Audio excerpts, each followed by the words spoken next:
In your book, which we've got here, you say it's all about restoring the primacy of truth and rebuilding trust in the post-Trump era. So why do you think there is this problem with trust and even truth in politics, and how do you fix it? Well, the greatest fear of the founders of the United States was that a demagogue would take the presidency and use the power of lies. And lies work. There are tens of millions of good, ordinary people in the United States who believe lies they've been told about the virus, about the election, about our institutions. They believe it because they've been told these lies over and over and over again by the President of the United States and his echo chambers and his enablers. And so the reason it's important to talk about truth is to try to not accept that and to push back against that and look to find a way to lure those millions of people out of that fog of lies. That's one of the central challenges for this next president. That's why I think we have to talk about it. Donald Trump aimed not just to lie to people, but really to destroy the notion that truth exists, that we can't know things. And we have to reject that and speak about it constantly if we're going to be a healthy country.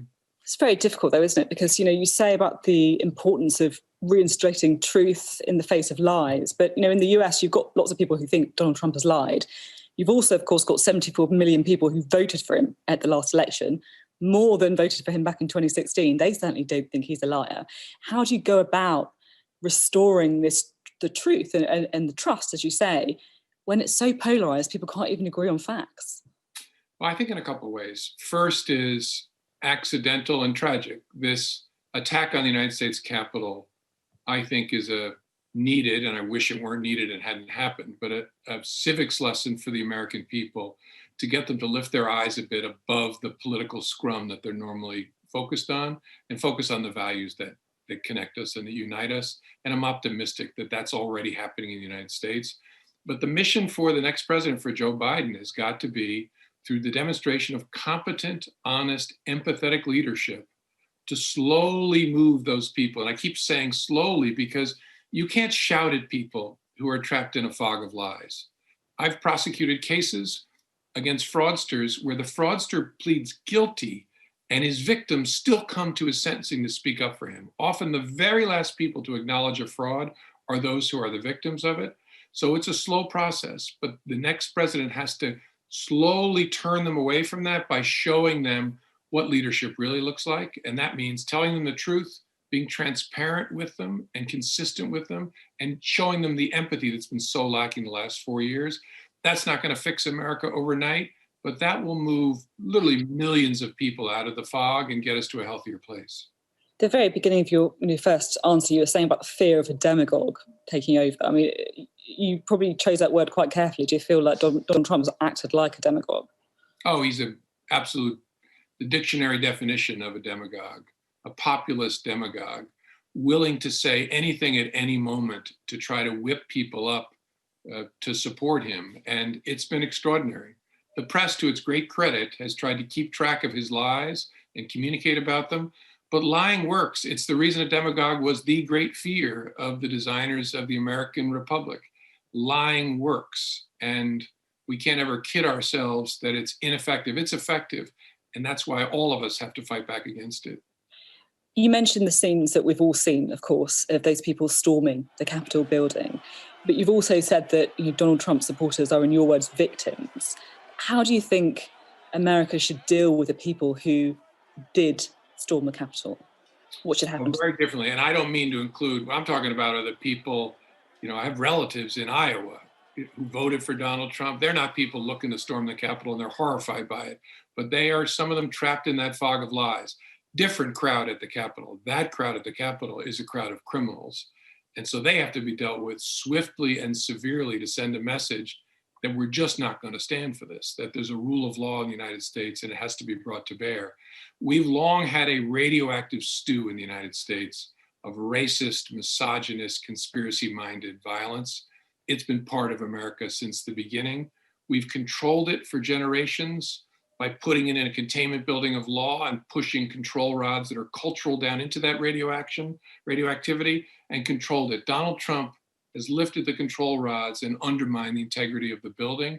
And you saw a radioactive spill on Capitol Hill, We have to rebuild the building, push the rods down in, and get that awfulness back into the corner of American life. Don't kid yourself that it goes away, because it doesn't go away in America, but it gets pushed back into that building. That's the second mission, in addition to trying to get those caught in the fog, those nonviolent people who are not, you're not worried about them committing crimes, they've just been defrauded, moving them away. You have to question how the attack on the Capitol was allowed to happen when it looked like it'd been planned on the internet almost in plain sight. I mean, that sounds like a pretty big failure by police and by law enforcement, doesn't it? Yep, seems that way to me. Watching it, I was, as an American, as a human being, sickened by what I was watching.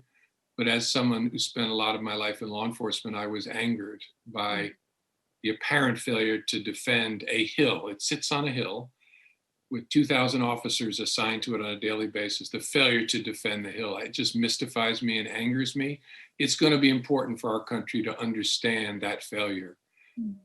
9/11, we were told, was a failure of imagination. We didn't anticipate the way the terrorists might come at us. This didn't require imagination. This was, as you said, this was all over the internet. And the group literally walked slowly down Pennsylvania Avenue towards the Capitol. So it was just a failure. And we need to know why at all levels so that we don't let it happen again. How worried are you that we might see more violence in the coming days and weeks, particularly, of course, around the inauguration? I'm worried because there are armed, disturbed people who are in this state of mind where they believe that their country is being taken from them. And so it's a threat law enforcement in the States has to take very seriously. At the same time, I know that we have the capability, investigative and the tactical capability on scene to protect these locations. And so I'm optimistic that the threat will be neutralized, but it has to be taken very, very seriously. You're obviously a strong critic of Donald Trump. He's only got a few more days in office, but would you like to see him impeached? I would. I think there has to be historic sanction for this behavior. It's a close question as to whether he should be prosecuted after he leaves office. I am actually of the view that the country would be better off if we didn't give him the platform that a prosecution would for the next 3 years, instead turn off the camera lights, but that reasonable people can see that differently. I don't think anybody can disagree. There has to be the letter I tattooed on him again. And ideally, I'd like to see him convicted by our US Senate and barred from ever holding public office again. It's interesting you say that you don't think it would be the right thing to prosecute him. You say that in the book as well. It isn't the time for Donald Trump to face a criminal investigation, no matter how powerful the evidence. I've got to ask, if your book is all about saving justice, the importance of applying the law fairly without discrimination, if there's powerful evidence, why don't you think he should face prosecution? Yeah, that's what makes it such a hard question. And as I say in the book, I could be wrong. It's even a closer question today. I say that simply because as important as the principles are that you enumerated in your question, the country needs to find a way to heal itself. And the new president needs the opportunity to lead and to heal us, as I said, both literally and spiritually. And that'll be much, much harder if the Donald Trump show is on our television screens every single day in the nation's capital, which is where it would have to be prosecuted, in United States versus Donald Trump. That he would see that as a show. It's probably what he would want the most. That'll go on for 3 or 4 years. How does Joe Biden do what our country needs him to do in that environment? So I'd rather he be impeached, convicted, barred from office, pursued as they should by local prosecutors up in New York for the fraudster he was before he took office. But then I'd like to see some of the lights go out and he can stand on the front lawn of Mar-a-Lago and shout at cars in his bathrobe and none of us will hear it. That's probably the best thing for the country. Very similar to the way we thought about Richard Nixon almost 50 years ago. People were angry that we didn't prosecute Richard Nixon, but in hindsight, it was the wisest decision for the country. And I think, this one's even closer, that it's likely to be the thing that our posterity sees as a wise decision. It's interesting to hear you say that the thing that he would like the most is for the Donald Trump show to continue, because I am quite fascinated by his character. You, of course, know him. You've been one-on-one with him before. What's he like, and how do you think he's going to cope with not being in office anymore? He is this sounds like hyperbole. I don't mean it that way. This is an absolute statement of fact. I have never seen an adult with a greater hunger for affirmation than Donald Trump. Seen it in 2-year-olds and 3-year-olds.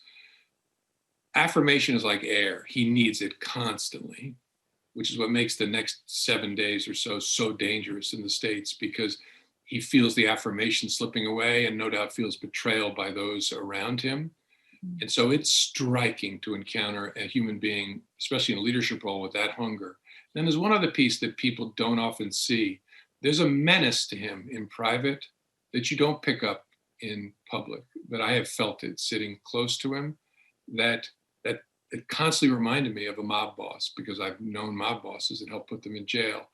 And that menace coupled with that hunger for affirmation is a really dangerous recipe. I want to look forward a bit. Joe Biden, of course, the incoming president. There's a lot of speculation in the UK about how he'll see us, particularly post-Brexit.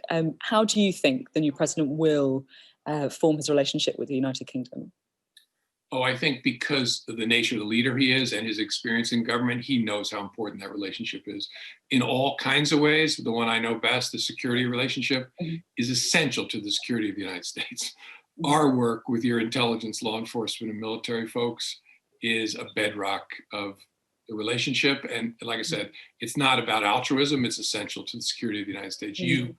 Your colleagues, your fellow citizens save American lives on a regular basis. He knows that because he's been in the White House Situation Room and seen the help that we get from the British security organizations. So I also think he's someone who embodies values that I used to think the Republican Party stood for, that alliances, the Western alliances, are at the center of the peace the world has experienced in the main since World War II. I think he gets that as well, given that he's an old hand, both in the legislature and in the executive branch. And so I would expect him to foster a relationship. Do you think he'll get on with Boris Johnson? I don't know. I don't know Boris Johnson well enough to know. I gather at least he's portrayed in the States as a little less crazy, a little less mean than Donald Trump, but I don't know whether that's true or not. Thank you very much for being on the programme with us. It's been really fascinating to talk, particularly with such huge events happening in the United States. So thank you. Same here. Thanks for having me.